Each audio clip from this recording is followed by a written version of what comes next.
Agatha Raisin and the Case of the Ruined Reputation. Dear listeners, welcome to tonight's mystery. I'm Sam, your host, and I'm delighted to have you join me for another captivating tale.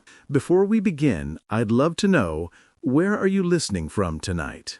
Share your answer in the comments. I always enjoy hearing from our wonderful community. And do not forget to like and subscribe me for more mysteries every day. Now, let's get cozy and dive into tonight's story. Chapter 1. A Village Noisy with Rumours.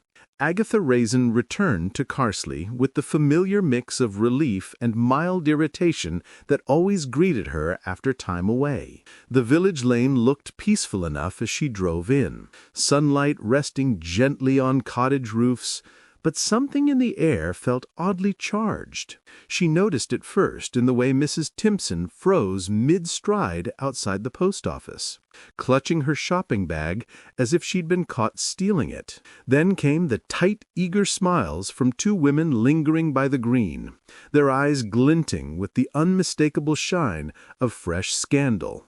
Carsely was quiet, yes, but not calm. Agatha stepped out of her car and stretched, expecting a polite greeting or at least a nod. Instead, the pair by the green leaned toward each other and whispered fiercely behind their hands, glancing at her with a mix of curiosity and something like relief. A wave of annoyance rolled through Agatha, though she tried to hide it. She had barely set foot back in the village, and already it felt as if she'd wandered into the middle of a story everyone else had read. The air practically hummed with secrets waiting to be spilled. By the time she reached her front gate, she'd overheard Eleanor Blaine's name twice. Once from the baker's wife, muttering that the shine had finally worn off, and once from a passing cyclist who announced loudly to no one in particular that some people get what's coming to them. Agatha frowned. Eleanor was the sort of woman Carsely adored at first sight. Graceful, helpful, annoyingly charming in that effortless way a certain type of well-bred woman seemed to be born with. Agatha had never disliked her, actually, but she'd always suspected the woman's sweetness was rehearsed. Still, it wasn't like Carsely to turn on someone without reason. Curiosity began to crawl pleasantly along Agatha's thoughts. She let herself into her cottage, breathing in the comforting scent of lavender polish and yesterday's lingering tea. But even here the mood felt unsettled. A leaflet lay shoved under her door, something that rarely happened. She picked it up and realized it was a copy of an anonymous letter, its edges creased from being passed around. The writing was neat but cold, the voice behind it strangely deliberate. In precise lines, it accused Eleanor of being a fraud, a manipulator, and a woman with a carefully hidden past she hoped no one would discover. Agatha felt her brows rise. This wasn't typical village cattiness. It was calculated. As she settled into her favorite armchair, she read the letter again, searching for the sort of emotional slip a flustered writer might leave behind. There was none. Someone had taken their time crafting this little bombshell. Agatha couldn't shake the feeling that the letter was designed to humiliate, not simply expose. Whoever wrote it wanted Eleanor's ruin to be thorough. Folding the paper slowly, Agatha glanced toward her window. Two villagers walked past, heads close together, whispering with the furtive excitement of children sharing a ghost story. Something was definitely stirring beneath Carsely's usual calm surface. Agatha lit the kettle, hoping tea might clear her mind, but the unsettled air followed her from room to room. She couldn't stop replaying the nervous glances she'd caught earlier. Even the birdsong outside seemed sharper than usual, as if the village itself were waiting for the next chapter of the strange development. Though she had intended to ease gently back into her routine, the weight of the letter pressed at her thoughts. Its tone, its timing, the villagers' reactions, it all pointed to something deeper than mere gossip. As evening drifted in, Agatha stood at her window and watched the light fade over the village roofs. She had returned expecting peace, but instead found Carsely holding its breath. Something was wrong here, she was sure of it, and she could feel the stirrings of a mystery beginning to pull her forward, whether she liked it or not. The next morning arrived pale and cool, with a faint breeze brushing through Carsely as if trying to clear away yesterday's chatter. Agatha woke early, the memory of the letter tugging at her mind before she'd even reached the kettle. She fetched the folded sheet from her side table and read it again, slowly this time, letting each sentence settle. The accusations were sharp but controlled, almost professional. Whoever wrote this hadn't acted on impulse. The tone was too polished, too pointed, and entirely unlike the village's usual fondness for vague criticism wrapped in polite phrases. This was crafted to wound. She placed the letter on the kitchen counter and stared at it while her tea steeped. Something in its clipped rhythm felt wrong. A Carsely resident might have complained, muttered, or hinted, but they rarely launched a full attack, and certainly not one with this kind of effort behind it. Agatha narrowed her eyes. If the letter was meant to start trouble, then it had succeeded beautifully. But why Eleanor? And why now? Stepping outside, Agatha decided breakfast could wait. If she wanted to know more, there was only one place to start: the village shop. The bell above the door jingled as she entered, and the familiar scent of fresh bread mixed with newspaper ink greeted her. Behind the counter, Mrs. Blocksby stood arranging tins of soup with an air of forced calm. At the sound of Agatha's steps, she looked up, relief flickering briefly across her gentle face. "Oh, Agatha, back so soon," she said softly. Agatha nodded, picking up a packet of biscuits she didn't truly want. "Seems I've come home to quite the circus. Everyone whispering like church mice with a secret." Mrs. Blocksby hesitated. "You've seen the letter, then?" Agatha held up her chin in a show of nonchalance. "Hard to miss it when the village practically hands you a copy with your morning air." The vicar's wife lowered her voice, glancing toward the doorway, as though the jars might be listening. "Eleanor hasn't come out since yesterday. Poor thing is frightened. She believes everyone has turned against her." Agatha's eyebrows lifted. "Gone into hiding, has she? That's rather dramatic for a bit of village gossip." "It isn't gossip to her," Mrs. Blocksby said, her expression tightening. "She asked the vicar to deliver her groceries, said she can't bear the looks." Agatha swallowed a comment about overreaction. The thought of Eleanor trembling in her cottage, blinds drawn against prying eyes, felt strangely out of place. Though she wasn't particularly fond of the woman, she couldn't picture her as the sort to collapse under pressure. Something must have cut deeper than the letter alone. Before Agatha could ask more, the bell jingled again, and in walked Bill Wong, hands in his pockets, shoulders relaxed in the way only a man with a light workload seemed to manage. He spotted Agatha and sighed. "Please tell me you're not planning to throw yourself into that silly letter business. We've already had 3 calls about it. It's not a crime, just a social storm." Agatha bristled. "I was merely buying biscuits." Bill didn't look convinced. "The station's treating it as a personal dispute, probably someone jealous or bored. Eleanor will be fine once things settle. Jealousy doesn't usually come typed and folded with this sort of neat precision." Bill shrugged, his expression half apologetic, half amused. "Let the village sort it out, honestly. It'll blow over." But as he left the shop, Agatha noticed something he didn't. A man standing across the road, pretending to read a notice pinned to the oak tree, though his eyes kept drifting toward the shop window. And when she stepped outside moments later, he slipped away quickly, too quickly for someone with harmless intentions. Agatha tucked the biscuits under her arm, the morning air now tasting sharper. Bill might not see a crime here, and perhaps the rest of Carsely preferred to enjoy the scandal from a safe distance, but Agatha felt the stirrings of something more intricate. The letter was a spark, yes, but sparks only mattered when someone intended them to catch fire, and someone, she suspected, very much did. Chapter 2. A Reputation in Ruins. Agatha hadn't planned to visit Eleanor so soon, but the nagging pull of curiosity refused to loosen its grip. By mid-afternoon, she found herself walking toward the newcomer's cottage, telling herself it was simple neighborly duty. The lane was quiet, though not peacefully so, more like it was listening. When she reached the little stone house, she noticed the curtains were drawn tightly. Not a sliver of daylight allowed in. A stack of letters sat untouched on the doorstep, edges curling from the breeze. It looked less like someone avoiding gossip and more like someone hiding. Agatha knocked gently at first. No answer. She tried again with more authority, the kind that insisted she would not be ignored. At last, a thin voice drifted through the crack of the door. "Who is it?" "It's Agatha Raisin," she replied. "You can relax. I haven't come to throw stones." A pause followed. Then the door opened just enough for Eleanor's pale face to appear.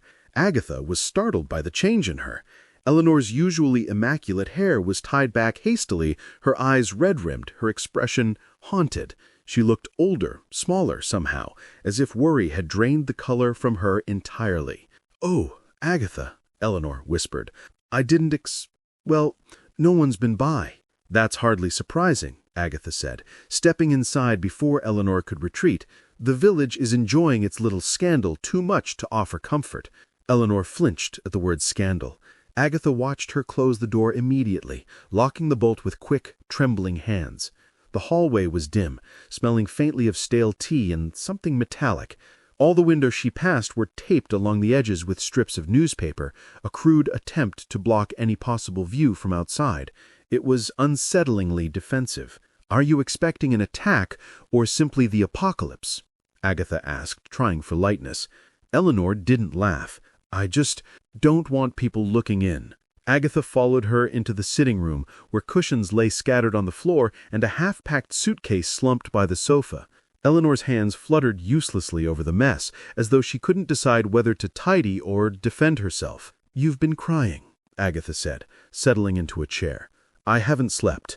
Ever since that letter appeared, I can't shake the feeling that someone wants to ruin me." "That's obvious," Agatha replied. "What I'd like to know is why." Eleanor's gaze darted toward the window, as if expecting eyes to be pressed against it. "I didn't do anything wrong," she said quickly. "Nothing in that letter is true. But you won't tell me what it accuses you of, not specifically." Agatha leaned forward.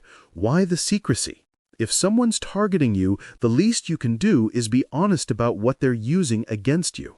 Eleanor shook her head vehemently. "Talking about it will make it worse. I can't give them more reasons. I just need this to go away. I need people to forget." Agatha almost told her that villagers never truly forgot anything. They simply saved details for winter entertainment, but she held her tongue. Eleanor's hands were twisting in her lap, tightening until her knuckles blanched. It wasn't ordinary embarrassment. It was fear. A deep, unsettling fear that didn't match the scale of a simple village rumor. "Tell me who you think wrote it," Agatha said softly. Eleanor's breath hitched. I don't know." But the hesitation before she answered was too long. Agatha noticed. And she noticed the way Eleanor's eyes flicked toward the door, as though expecting someone or dreading someone. When Agatha rose to leave, Eleanor followed her to the hallway, stopping before the taped window. "Please, don't get involved," she whispered. "Nothing good will come of poking at this." Agatha stepped out into the daylight, closing the door behind her. But her instincts were already sharpening. Something had shaken Eleanor to her core, and whatever it wasn't simply a letter passed around a village. Carsely, by mid-morning, had slipped into its favorite pastime with the ease of a cat returning to a warm chair. Gossip. It drifted over hedges, wafted along the lanes, and collected in tight, humming clusters wherever two or more villagers paused long enough to exchange a conspiratorial look. Agatha Raisin felt it before she heard it. As she walked toward the high street, conversation pockets quietened just a fraction too quickly. Eyes flicked toward her, curious, calculated, eager to see whether she had joined the growing chorus of speculation about Eleanor Blaine. At the Red Lion pub, the door swung open with its characteristic squeal, revealing a small audience mid-gossip. The moment Agatha stepped in, chairs scraped and voices dropped. "She always struck me as a bit secretive," declared Doris Tull, who had never exchanged more than 2 polite words with Eleanor. "You said she was refreshingly modern last week," her friend retorted. Doris sniffed, as though revising history was simply good housekeeping. "Well, One revises when new facts emerge. Agatha strode to the bar, ignoring them. Half a cider, please, Fred. Fred poured it with the solemnity of a man officiating a funeral. Terrible business, that letter. Shame, really, but I can't say I'm surprised. Agatha lifted an eyebrow. Funny. Everyone seems not surprised, yet no one had a single complaint about Eleanor yesterday. Fred shifted uncomfortably. People notice things. In hindsight. In hindsight, Agatha repeated flatly, taking her drink to an empty table. She had seen this pattern before. A village could turn on someone with breathtaking efficiency, especially when the scandal was just salacious enough to be irresistible, but not too serious to be frightening. When she left the pub, she wandered toward the tea shop. The bell chimed as she stepped inside, and Mrs. Tulliver jumped like she'd been caught stealing biscuits. "Oh, Mrs. Raisin, relax. I'm only after a scone." But the other customers had already perked up like hens sensing feed. Snippets floated across the tables. Always thought her garden was too perfect. Maybe the letter only said what no one dared to say. Well, if you ask me, something was odd about her smile. Agatha buttered her scone with deliberate calm. "You're all experts on Eleanor now, are you?" A few patrons had the grace to blush. More looked defensive. "It's not unkind to discuss the truth," Mrs. Tulliver offered. "It is when the truth keeps changing," Agatha said. But still, despite her irritation, she listened carefully. People revealed more when they were convinced they were being subtle. By late afternoon, she made her way to the parish hall, where a jumble sale preparation had devolved into yet more speculation.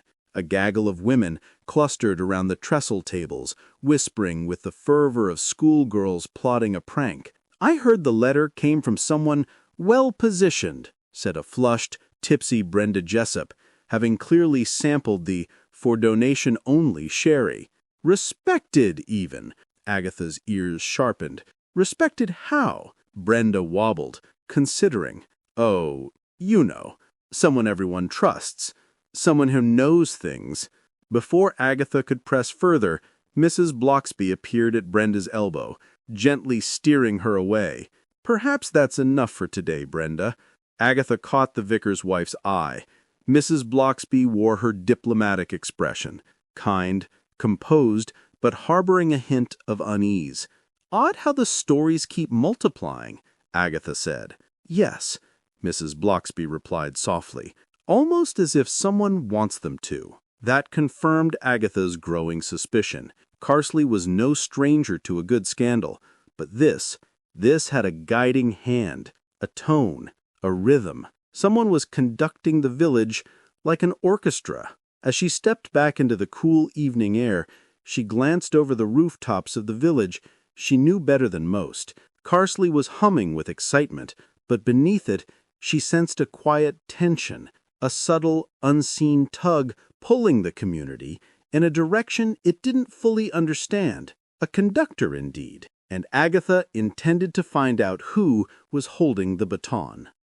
Chapter 3. Threads in the Dark. Agatha Raisin had learned, over time and several untidy adventures, that barging in rarely produced the truth, at least not the whole of it. The truth preferred to come out in pieces, teased loose with patience rather than brute force. So, on the morning she decided to begin her investigation into Eleanor Blaine's troubles, she approached the village as though she were merely stretching her legs. Her first stop was the vicarage. Mrs. Bloxby answered the door with her usual gentle warmth, though today her smile carried a flicker of concern. "Agatha, I wondered if you might come by." "That obvious, was it?" Agatha stepped inside. "I wanted to follow up on what you said yesterday, about someone steering the gossip." The vicar's wife gestured toward the sitting room. "Tea, please, and information." The vicar's wife poured without fuss. "A few days before the letter appeared, someone asked me rather pointedly about Eleanor's past. They didn't say why. At the time I thought it was idle curiosity." Agatha sipped, pretending nonchalance. "Who was it?" Mrs. Bloxby hesitated a moment too long. I don't wish to accuse anyone unfairly, but it was someone respected in the village. Someone whose questions would not be questioned. Agatha narrowed her eyes. That's maddeningly vague. It's the best I can offer without fueling more speculation, Mrs. Blocksby said, her tone apologetic. But it struck me as unusual. Eleanor isn't the type to invite probing interest. No, Agatha agreed, but someone clearly wanted to probe. She left the vicarage feeling a subtle shift in momentum.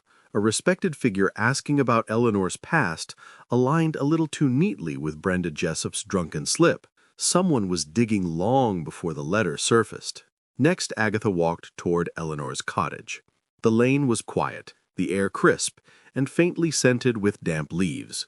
She approached the side of the house where the windows faced the small, tidy garden. Eleanor hadn't replied to Agatha's tentative knock earlier, so she proceeded with a discreet look around the property. The garden beds, usually immaculate, had patches of disturbed soil. Not much, but enough to catch Agatha's attention. She crouched, squinting at the earth near the dining room window. Faint impressions interrupted the neatness.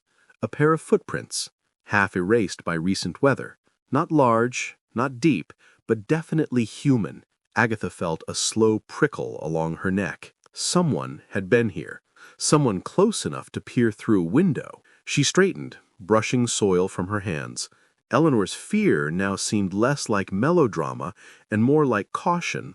If the letter writer, or someone affiliated with them, had been sneaking around the cottage, then the situation was already uglier than Carsley's gossip mill realized.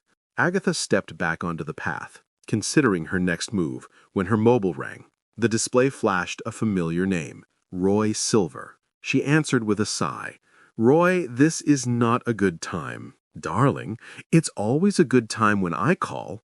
Also, I have news, and you're going to adore me. I doubt that. Get on with it. Well, Roy said, delighted with his own importance, I was at an industry luncheon yesterday, and 2 separate people mentioned rumors about some woman in the Cotswolds.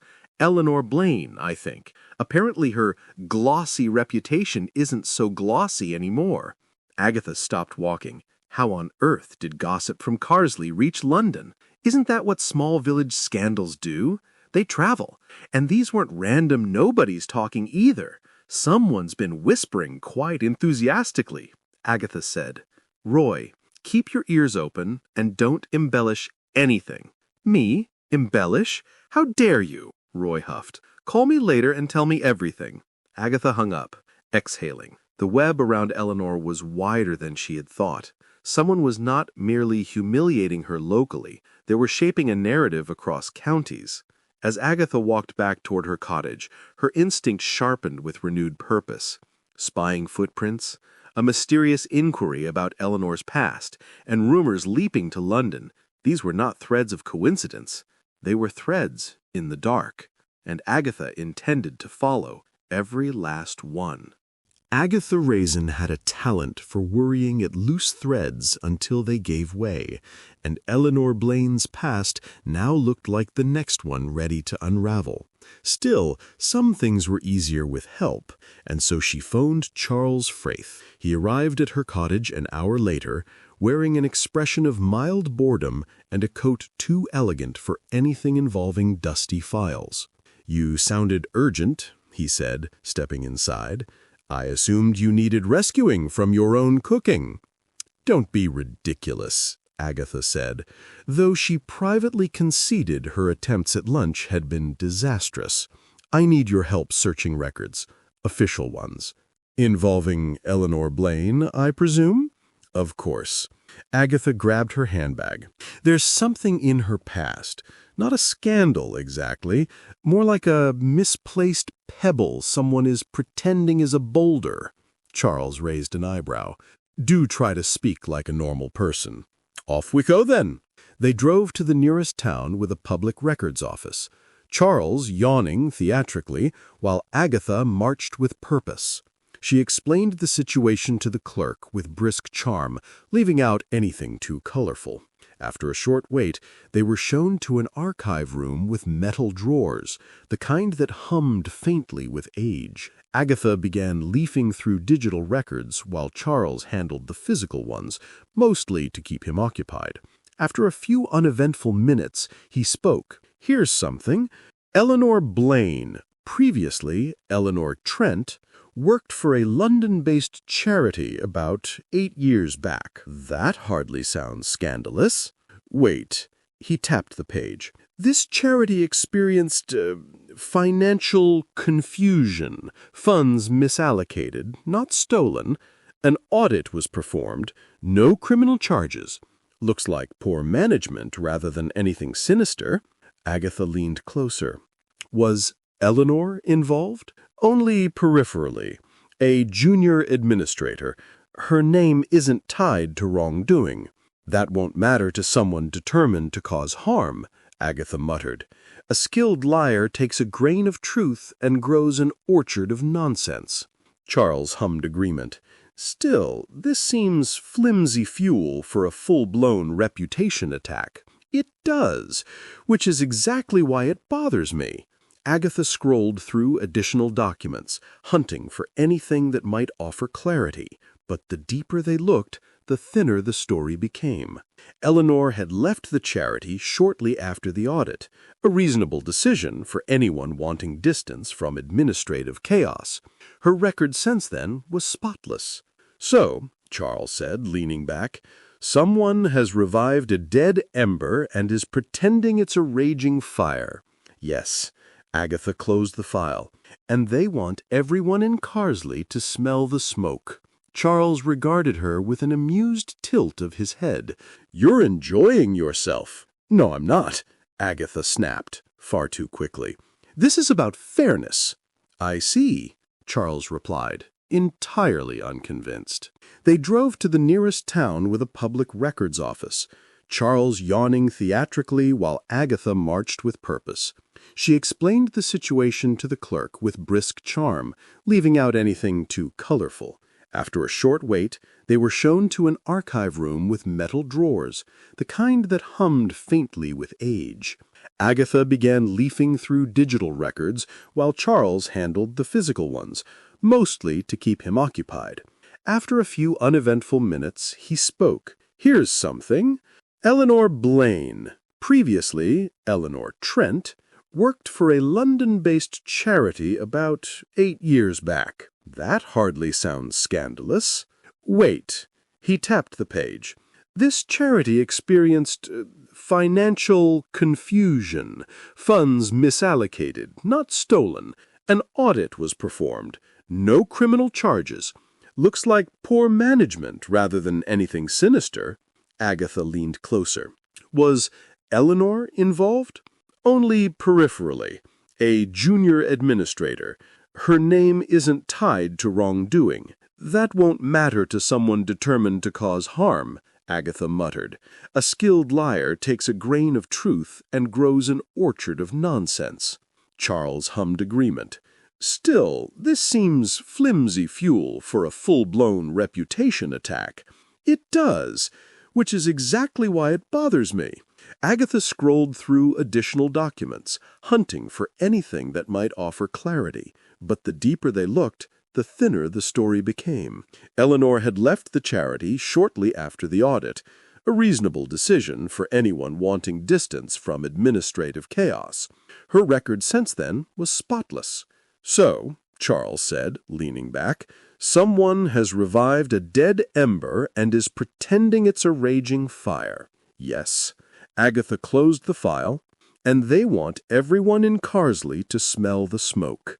Charles regarded her with an amused tilt of his head. "You're enjoying yourself." "No, I'm not," Agatha snapped, far too quickly. "This is about fairness." "I see," Charles replied, entirely unconvinced. They drove to the nearest Carsely in a soft mid-afternoon light. The village looked peaceful, almost idyllic, as if its cottages and tidy gardens couldn't possibly harbor malice. But Agatha knew better. Beneath the tranquility lay secrets and grudges, sharpened by small-town boredom. Charles dropped her at her cottage with a lazy wave. "Do keep me updated if anything explodes." "Nothing is going to explode," Agatha said, then paused. "Probably." He laughed and drove off. Agatha approached her front door, already thinking through the implications of Eleanor's past. A charity with financial confusion was hardly fertile ground for real scandal, but for someone cunning, it offered just enough material to twist. The anonymous letter had been written by someone who understood how to manipulate half-truths, someone with patience. She reached for the handle, then paused. A small slip of paper protruded from beneath the door, crisp and neatly placed. Agatha bent down, tugged it free, and unfolded it. 2 words, handwritten in an even, chillingly calm script. "Stop digging." For a heartbeat, the world narrowed around her, not in fear exactly, but in a tightening sense of focus. Someone had taken the trouble to warn her, someone close enough to her home to deliver the message by hand. Agatha straightened, eyes sparking. "Well," she murmured, "that settles it." Fear would have stopped most people, but Agatha wasn't most people. The threat did not deter her. It invigorated her. She stepped inside her cottage, shutting the door behind her with renewed determination. Whoever had written the note clearly underestimated her resolve, and Agatha Raisin had no intention of stopping now. Chapter 4. Stirring the Village Pot. Agatha Raisin was, in her own opinion, remarkably subtle. Others might have described her approach as transparent as a window washed twice, but she preferred to ignore such unhelpful assessments. In any case, subtlety was overrated. What mattered was information, and today she intended to gather plenty. She began at the village shop, feigning deep interest in the chutney shelf. Mrs. Mason, the shopkeeper, hovered nearby with the eager expression of someone ready to share an opinion before it was asked for. "Morning, Agatha," she chirped. "Restocking for the week?" "Just browsing. Trying a new recipe," Agatha said, picking up jars with exaggerated attention. "How's the village holding up after all the excitement?" Mrs. Mason gave a sniff, equal parts judgment and delight. "People are talking, of course. Eleanor Blaine, well, I always said perfection never lasts." "You did not," Agatha replied. "Last month you insisted she was a breath of fresh air." "Oh, one adjusts one's impressions with new information." Agatha leaned in. What new information? That tiny flicker of awareness flashed across Mrs. Mason's face, the look of someone who realized she'd wandered too close to specifics. "Only what everyone knows, the letter, the rumors. But I heard," she added, lowering her voice, "that Eleanor wasn't as kind as she looked. Some people felt she acted superior." Agatha filed that away. Jealousy, envy, feelings of being overshadowed, small motives, but motives nonetheless. Her next stop was the garden center, where Fred Jessup was rearranging sacks of soil with the air of a man who enjoyed looking busy more than being busy. "Morning, Fred," Agatha said. "Any luck with the beetles in your roses?" "Blasted things are still at it. I reckon the critters are tougher than I am." Agatha nodded sympathetically. "I've been wondering, did you notice anything odd around Eleanor's place lately? She's been in a state." "Well, now, I wasn't going to bring it up, but since you ask, I did see someone out late the other night, round Eleanor's lane." Agatha's interest sharpened. "Someone? Who?" "Don't know. It was dark. But they weren't lost, I'll say that. Walked with purpose, like they knew exactly where they were going." A small chill crept beneath Agatha's collar. Someone familiar with the village. Someone confident, moving through it at night. She pressed for more, but Fred became vague and wandered off to stare at fertilizer bags as though they'd personally offended him. Her final stop was her own cottage, where she'd arranged a casual tea with a select pair of villagers. She'd chosen them with care, people who prided themselves on being in the know, but weren't clever enough to hide it. Mrs. Timpson and her neighbor Doris arrived precisely on time, both eager, both claiming they weren't ones for gossip, which meant they absolutely were. Agatha poured tea, offered biscuits, and made idle chatter about weather, flower shows, and the price of eggs. Within minutes, the conversation drifted toward Eleanor. "Such a shame," Mrs. Timpson said, her voice syrupy with insincerity. "But I always suspected she kept secrets." "What secrets?" Agatha asked, keeping her tone harmless. "Oh, I wouldn't know," Mrs. Timpson replied, delighted to sound important. "But these things never happen without cause." Doris leaned in conspiratorially. "My niece in Ancombe said Eleanor turned down a committee invitation with no explanation. Some people took offense." Agatha resisted rolling her eyes. Declining a committee invitation hardly justified character assassination, but it revealed a pattern. Resentment simmered beneath the village's polite surface. As the tea wound down, Agatha reviewed what she'd gathered. The motives were small, petty, almost laughable, but plentiful. Eleanor had made an impression, and not always a positive one, and somewhere among these bruised egos lurked someone who wasn't satisfied with grumbling behind closed doors. Someone who had acted, and someone, according to Fred, who had been near Eleanor's cottage the night before everything erupted. That figure, purposeful, familiar with the village, was now Agatha's next thread to follow. Agatha had barely finished tidying the teacups from her latest round of subtle inquiries when a firm knock sounded at her door. She opened it to find Bill Wong standing on her step, hands in his pockets, expression caught between friendly concern and professional irritation. "Agatha," he said, "we need to talk." "That sounds ominous," she replied, stepping aside to let him in. "Tea?" "No tea." Bill followed her into the living room. "And before you say anything, I already know you've been asking questions all over the village." Agatha folded her arms. "If by asking questions you mean engaging in normal social interaction, yes." Bill sighed. "You know perfectly well what I mean. I'm telling you to leave this alone." "Why?" Agatha shot back. "Eleanor is terrified, her reputation is destroyed, and someone is feeding the village poison. You expect me to ignore that?" "Yes," Bill said, exasperated, "because the situation is escalating." That made Agatha pause. "Escalating how?"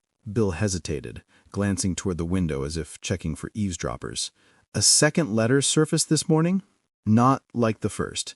This one wasn't clever or quiet. It was downright nasty." Agatha's pulse quickened. "Let me see it." "No." Bill shook his head firmly. "It's part of an ongoing inquiry." "Oh, don't start with that," she groaned. "You only pull out the ongoing inquiry phrase when you don't want me to see something." "It's true this time," Bill said. "The letter was hand-delivered to someone on the parish council. Same handwriting, but angrier, less controlled. Whoever wrote it is trying to frighten Eleanor into leaving, or worse, trying to break her down." Agatha sank onto the arm of her sofa, absorbing this new piece of the puzzle. "So the pressure is deliberate," she murmured. "Someone is tightening the screws." "Agatha," Bill's voice gentled, "this is exactly why I don't want you involved. Whoever's doing this isn't just stirring gossip. They're hostile. I'm not afraid of a hostile letter writer." "You should be." Bill sat opposite her, leaning forward. "This person may already know you're digging. You think villagers keep their mouths shut? Half the people you spoke to this morning probably told their neighbors before lunch." Agatha felt a flicker of unease. Not fear, just awareness. "So, what do you want me to do? Sit quietly while someone torments Eleanor?" "I want you to stay safe," Bill insisted. "That's why I'm here." She looked at him properly then, noticing the worry behind his sternness. Bill wasn't simply delivering a warning. He was asking her to be careful. "Fine," she said slowly. I'll be more cautious. Bill didn't look fully convinced, but he accepted the concession. All right, if you promise not to go charging into danger, I can share a little information. As a friend, not as a copper. Agatha brightened. Go on. The second letter, Bill said, mentioned Eleanor's past lies. That's new. The first stuck to vague innuendo. This one's personal. Agatha's suspicion tightened. Someone is escalating deliberately, shifting from humiliation to psychological attack. Thank you, Bill, she said. Truly. He stood, adjusting his jacket. Just promise me you'll be careful. Agatha gave a solemn nod, one Bill clearly didn't trust. But the moment he left, her determination burned brighter than ever. Chapter 5. A Web of Motives. Agatha Raisin sat at her kitchen table, a notebook open before her, tea cooling beside it, and a pencil poised like a fencing foil. The list was growing, unruly and tangled, but that was precisely the point. Jealous neighbors, envious social climbers, spurned admirers, and perhaps someone from Eleanor's past. Any one of them could have orchestrated the letters. She reviewed each name carefully, weighing petty grievances against opportunity and audacity. Her mind wandered back to snippets of conversation she had gathered over the past week. Mrs. Mason's sudden revision of opinion, Fred Jessup's vague report of a nocturnal figure, even Brenda Jessup's tipsy warning about respected people. All were small details, almost laughably minor on their own, but together they began to form an outline, a pattern too deliberate to be coincidental. A scratch of pencil across paper reminded Agatha to cross-reference motives with opportunities. Who had proximity to Eleanor's cottage? Who had reasons to stir her reputation into turmoil? Replaying village interactions in her mind, she noted contradictions and slips of the tongue. A villager denying familiarity with Eleanor while describing her daily routines with surprising accuracy. Another claiming indifference while displaying a flicker of satisfaction at her misfortune. By late morning, she decided a change of scene might help untangle the threads. Charles Fraith, ever obliging when it came to Agatha's investigations, had agreed to meet for lunch at a quiet cafe in the center of town. Still plotting world domination through gossip? Charles teased as she slid into the booth opposite him. Something like that, but in this case the world is Eleanor Blaine's reputation, and the plot is more sinister than usual. Charles listened, amused but attentive. And you've narrowed down the suspects? Somewhat, Agatha said, flicking her pencil across the page. It's a mix of jealousy, envy, and past grudges, I think. But there's one piece I keep missing. Timing. Someone knew exactly when to strike. Charles leaned back, tapping his chin. Wait, now that you mentioned timing, do you remember Eleanor arguing outside the post office a few weeks back? I happened to see it while I was collecting the mail.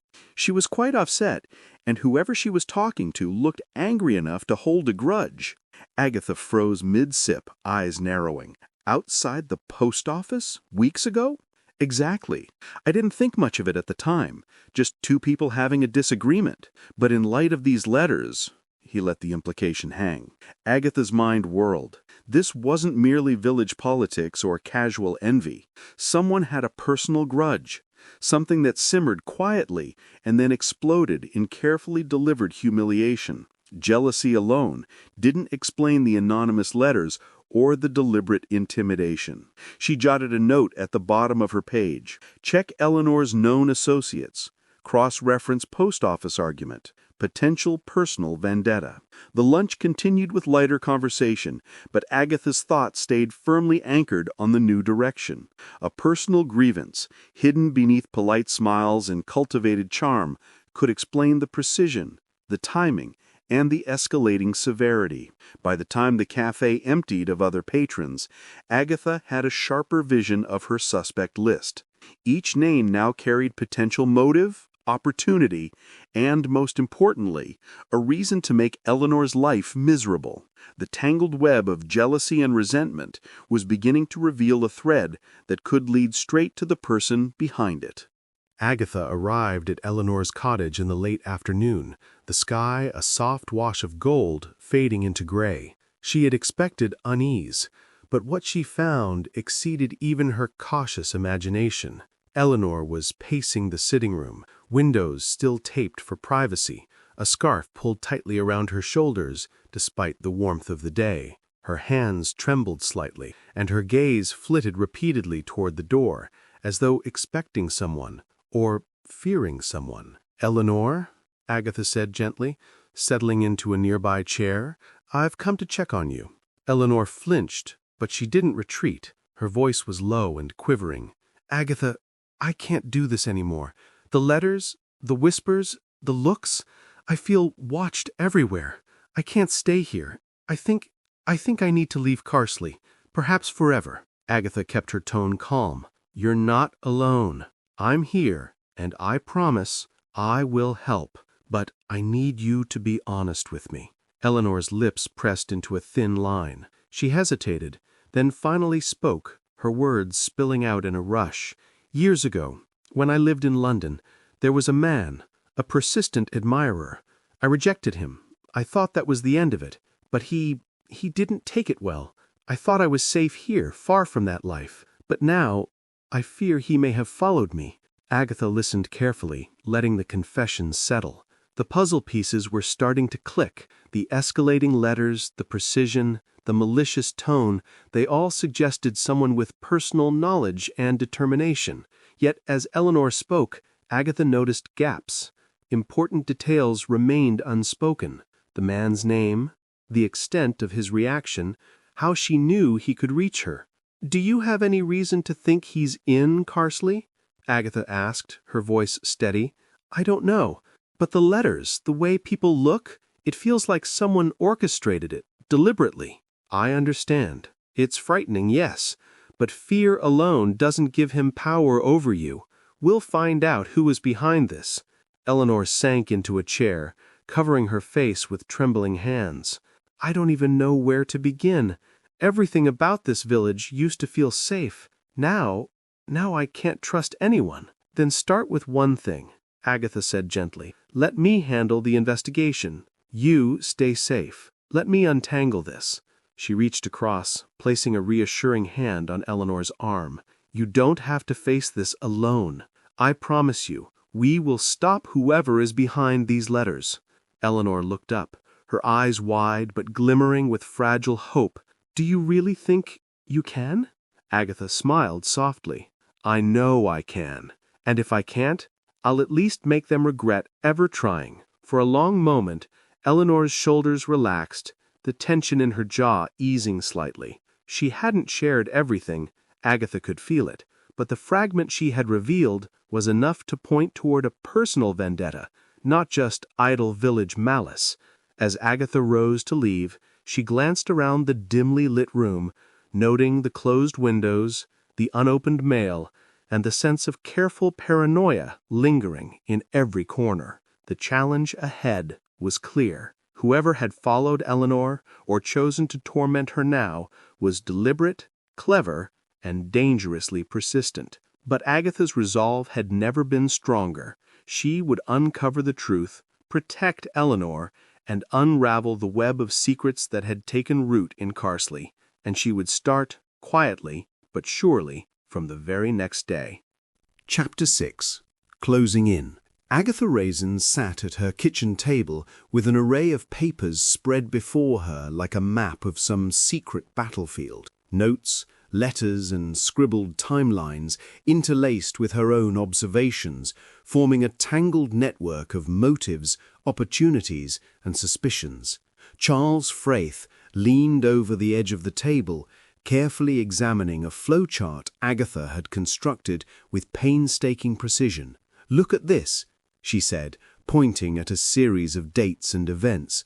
"The first letter appears in Carsely the day after a village social evening. Then the second letter surfaces after Eleanor receives a package from London. Whoever wrote these knows both her past and the village rhythms." Charles squinted. "So we're talking someone with hybrid knowledge, local familiarity, plus outsider insight. That narrows the suspects dramatically." Agatha nodded. "Exactly.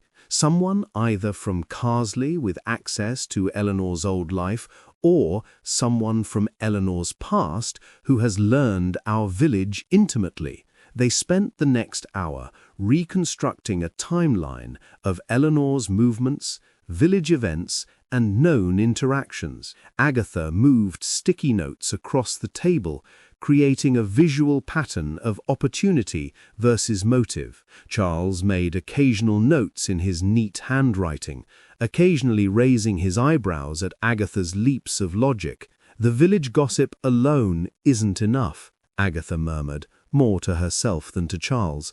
Someone orchestrated the timing.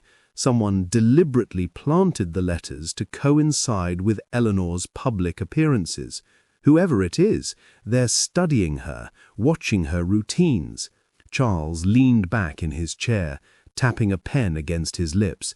"So we're looking for someone pretending to be a friend, or perhaps even Eleanor's friend in London, while secretly collecting information to manipulate the situation."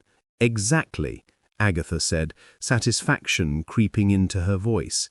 "And that explains the escalation, from vague innuendo to targeted intimidation. The letter writer isn't merely cruel, they're strategic. They traced movements from the post office incident Charles had remembered, Eleanor's recent interactions in the tea shop, and even small social engagements she had attended reluctantly. Each overlap revealed opportunities for observation and interference. Patterns emerged. Certain villagers who had appeared innocuous, quick with pleasantries, slow to offer personal insights, were suddenly suspect. Others, previously overlooked, now seemed to fit the profile of someone capable of leveraging both local and personal knowledge. "See this?" Agatha tapped a section of the timeline. "Whoever sent the letters must have gained access to Eleanor's old documents, her charity records, her letters, anything that ties her past to her present. That narrows it to people she trusted, or people with the audacity to infiltrate her circle." Charles leaned closer, clearly intrigued. "So not just a local grudge, but someone deliberately combining elements of her past and present to craft the perfect weapon." Agatha let out a slow breath. "Yes, that's why this is so dangerous, and that's also why it's solvable. When you combine motive, opportunity, and access, the number of people it could be shrinks dramatically. The letters aren't random, they're a signature, and once we identify whose signature it is, we can anticipate their next move." Charles tilted his head. "Your usual brilliance, Agatha. You've turned a village scandal into a psychological map." Agatha allowed herself a thin smile. "It's what I do." They worked in companionable silence for a few more minutes, reviewing every slip, contradiction, and suspicious remark. Each piece of evidence, however minor, was a step closer to revealing the person hiding in plain sight, a friend in appearance, a predator in intention. By the end of the session, Agatha felt a surge of clarity. The web was no longer chaotic, threads were visible, patterns distinct, and now she had the first real sense of who might be pulling them all together from the shadows. The next step was clear. Find the person pretending to be a friend, uncover their access to Eleanor's private past, and finally confront the orchestrator of the letters before the campaign of fear could reach its next, more dangerous stage. Agatha Raisin rarely took nighttime walks, preferring her own bed and the reassurance of her cottage walls. But tonight, the air held a restless tension, and with her cat, Midnight, padding silently at her heels, she felt compelled to roam the village lanes. Carsely was quiet, the only sounds the occasional rustle of leaves and the distant bark of a dog. Street lamps cast pools of light on cobbled paths, creating shadows that danced at the edge of vision. As she passed Eleanor's cottage, Agatha froze. A silhouette slipped along the side of the building, moving with deliberate caution. The figure paused, glanced toward a window, then bent down, appearing to slide something beneath the door. Midnight hissed softly, tail twitching. Agatha's pulse quickened. Whoever this was, they were not wandering aimlessly. They were targeting Eleanor. She followed at a careful distance, sticking to the shadows, careful to keep Midnight quiet. The figure moved with surprising familiarity, as if they knew every step of the narrow path, every hedge and flower bed. Agatha's mind raced. Could this be the person behind the letters? And if so, how bold had they become to operate in full view of her, and potentially anyone who happened to glance out a window? The silhouette paused near the hedge at the edge of Eleanor's garden, slipped another small envelope beneath the door, then melted into the darkness before Agatha could close the distance. She waited a moment, eyes straining for movement, but the figure was gone, vanished into the night. Agatha approached the envelope cautiously, picking it up with gloved fingers. It was heavier than she expected, the paper thick and rough. She opened it with a mixture of dread and anticipation. The message was short, precise, and chilling. Unfinished business.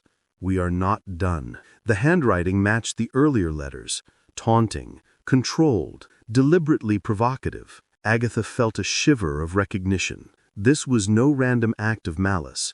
This was strategy. Someone was escalating the harassment, testing Eleanor's limits and taking care to time it with precision. She turned the note over, examining the blank side. Her eyes caught a faint smudge near the corner. A partial fingerprint. Too blurred for police identification, probably, but not without value. It was a lead, subtle but promising. Agatha tucked the envelope into her coat pocket, thinking already about how it might fit with the timeline she and Charles had painstakingly reconstructed. Midnight rubbed against her leg, reminding her that caution was still necessary. Agatha glanced up and down the lane. The quiet village seemed untouched by the sinister movements behind the hedgerows.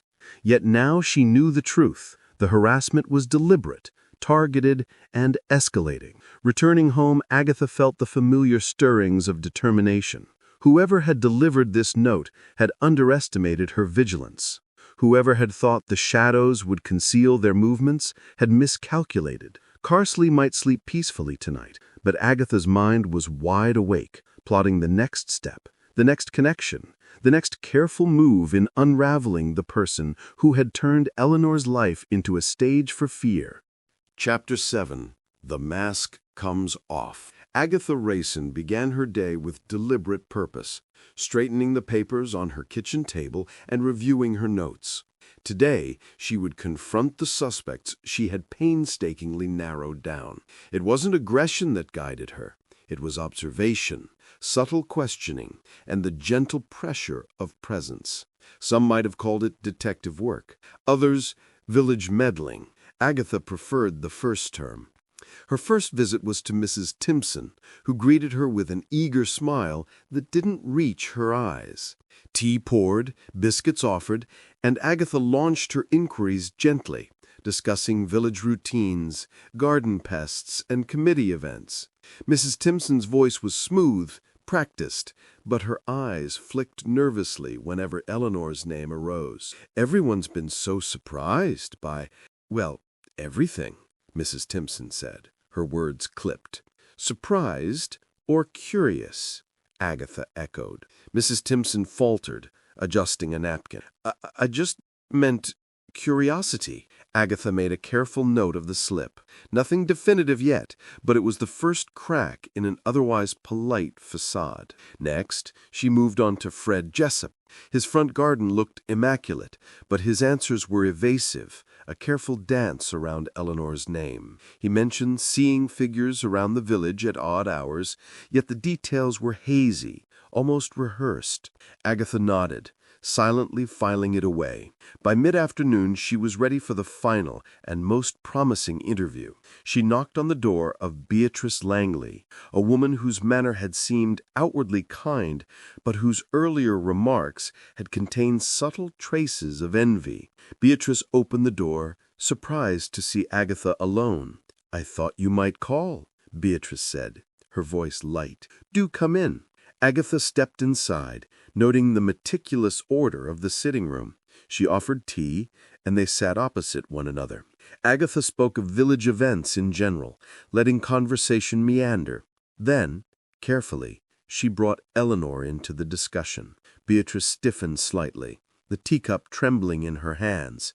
I only meant to warn her," she said quickly. "Warn her? About what precisely?" A bead of sweat formed at Beatrice's temple. Then, almost casually, she added, "Well, about her London connections. You know, old matters she might prefer remained private." Agatha's pulse quickened. That remark, so specific, so pointed, was knowledge only the letter writer could have. The others were now clearly innocent, leaving Beatrice in focus. Later, she discussed the matter with Charles, who had been quietly cross-referencing notes. "Remember Eleanor's charity in London?" he asked. "Beatrice worked there years ago. Same timeline, same office. She would have known about the audit and Eleanor's minor involvement." Agatha's mind clicked into place. The letters, the timing, the knowledge of Eleanor's past, all of it pointed to Beatrice. The motive became clear: jealousy, simmering resentment, and the satisfaction of humiliating someone she had once worked alongside. A professional rivalry nurtured over years transformed into personal vendetta. By early evening, Agatha sat back, her notebook open, pen poised. She had the suspect, the motive, and the method. The web of half-truths, gossip, and malice had finally narrowed to a single person. The village, with its picturesque cottages and well-tended gardens, had seemed charming and harmless, yet beneath the surface lay ambition, envy, and carefully orchestrated cruelty. Agatha had followed each thread with patience and precision, and now the final confrontation, the revelation, the unmasking, was only a matter of time. She allowed herself a small, satisfied smile. Everything was falling into place. All that remained was to confirm her deductions and prepare to confront Beatrice Langley, the woman whose polished smile had hidden the sharpest of intentions. Agatha Raisin had spent the morning arranging her cottage for the most civilized confrontation Carsely had ever seen. Chairs were placed in a semicircle, tea and biscuits ready, and a faint scent of lavender drifting through the room. Invitations had been extended with gentle insistence. Eleanor, Bill Wong, Charles, and several of the villagers she trusted to bear witness without creating chaos. The goal was clarity, not spectacle. As the last visitor arrived, Agatha took her position at the front, radiating calm authority. "Thank you all for coming," she began. "We are here to understand the recent letters troubling Eleanor Blaine, and, with some care, reveal the person responsible." Gasps fluttered around the room, and all eyes turned toward the assembled suspects. Agatha allowed a moment for murmurs to settle before continuing. "We have examined timing, opportunity, and motive." She gestured to a chart she had prepared. "The letters were not random. They were targeted, precise, and based on knowledge of Eleanor's past, particularly her time at the London charity." Her gaze swept the room. One person here had both the means and the personal knowledge necessary to orchestrate these events.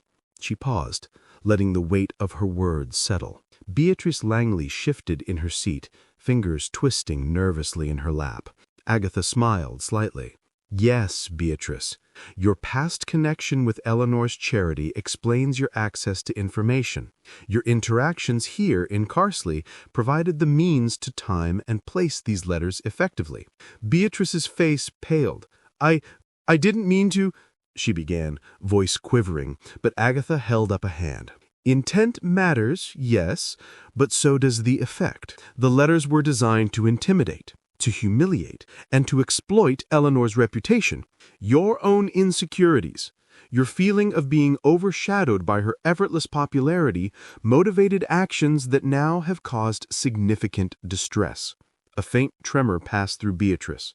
The polished mask she had maintained for months slipped, revealing raw emotion, jealousy, hurt, and fear of inadequacy. "I just wanted to show I mattered. I didn't think it would get out of hand. Agatha nodded, noting the honesty without condoning it. Now that we know, the situation can be resolved safely. Bill, would you please? Bill Wong stepped forward smoothly, guiding Beatrice gently but firmly toward the door. Let's walk, Beatrice. You'll have a chance to explain fully at the station. The villagers looked on, a mixture of shock, disbelief, and a grudging sense of relief crossing their faces. Whispers of, "I never would have guessed," and "How could she?" circulated softly, but none were cruel. They were simply human reactions to a hidden truth finally revealed. Eleanor, sitting quietly, allowed a sigh to escape her lips. Relief softened her features. Agatha moved to her side, placing a comforting hand on her arm. "It's over, Eleanor. You're safe now." Outside the window, the soft afternoon light settled on Carsely's cottages, unchanged in appearance, yet forever altered in knowledge. Agatha surveyed the room, noting the closure forming in small, quiet ways, the villagers' reassured expressions, Eleanor's tentative smile, and Beatrice's subdued shame. The mystery had been unraveled, the culprit unmasked, and justice had arrived not with fury, but with a measured calm. Carsely could breathe again, and Agatha Raisin, ever vigilant, allowed herself the small satisfaction of a puzzle completed with warmth, dignity, and a touch of satisfaction. Chapter 8. Restoring What Was Broken. Carsely seemed quieter than usual the following morning, though not in a way that suggested emptiness. It was the calm that follows a storm, the kind that makes the air feel lighter and the sun warmer. Agatha Raisin strolled through the village, midnight padding loyally at her side, observing familiar faces with renewed appreciation. The cottages, the hedgerows, the gentle hum of life, everything looked the same. Yet beneath the surface, something had shifted. Eleanor Blaine was out in her garden, cautiously tending to her roses. Agatha paused on the lane, watching as Eleanor knelt in the soil, hands gentle with the blooms. It was a tentative return to normality, a first step toward reclaiming her confidence. A smile flickered across Eleanor's face as she looked up, and Agatha nodded, acknowledging the quiet strength she was beginning to summon. By late morning, Agatha had returned to her own cottage for tea. Mrs. Bloxby, ever perceptive and soothing, joined her. The kettle whistled, and Agatha poured steaming cups of tea, the ritual itself a small comfort. "It's good to see her starting to come out again," Mrs. Bloxby said, setting her cup on the saucer with careful precision. "The village can be cruel, but it also heals. Slowly, yes, but it does." Agatha stirred her tea thoughtfully. "Reputations rise and fall with the speed of gossip. One day you're admired, the next trapped under a wave of suspicion. It's exhausting, and yet it's part of village life." Mrs. Bloxby nodded. "And sometimes it takes someone like you to help set things right." Agatha waved her hand dismissively. "I only did what anyone would, given the opportunity. Though I admit it's satisfying when things actually resolve without more drama." Their conversation drifted to forgiveness and healing. Agatha reflected on how easily resentment and jealousy could poison relationships, yet how resilience and honesty could restore them. The warmth of the tea and the gentle cadence of Mrs. Bloxby's voice made the cottage feel like a haven, a small sanctuary amidst the echoes of recent upheaval. Later that afternoon, Eleanor herself came by, stepping lightly across the threshold. She hesitated, hands clasped nervously, then met Agatha's eyes. "Thank you," she said softly, "for everything, for defending me when it seemed no one else would." Agatha inclined her head, pretending to brush off the praise. "It wasn't that remarkable," she murmured, though inside a quiet satisfaction warmed her. Watching Eleanor take the first steps back toward normal life was reward enough. Eleanor smiled, a hint of relief in her expression. "It feels strange being able to trust again, but I think I can." Agatha returned the smile, letting herself feel the satisfaction that comes from seeing someone regain their footing. Good. That's all anyone can hope for. As the day drew on, Agatha took a slow walk through Carsely, noting small changes, neighbors exchanging greetings, gardens bright with spring blooms, and the subtle rhythm of village life. Yet even in this calm, she remained aware that villages like Carsely never stayed entirely quiet. Secrets, small rivalries, and the occasional scandal always lingered, waiting to ripple through the community. Agatha paused on a lane corner, looking toward the soft curve of Eleanor's garden, then back at her own cozy cottage. For now, peace reigned, and the village had begun to heal. But somewhere, in the quiet corners of Carsely, another little mystery might be already forming, and Agatha, ever vigilant, would be ready.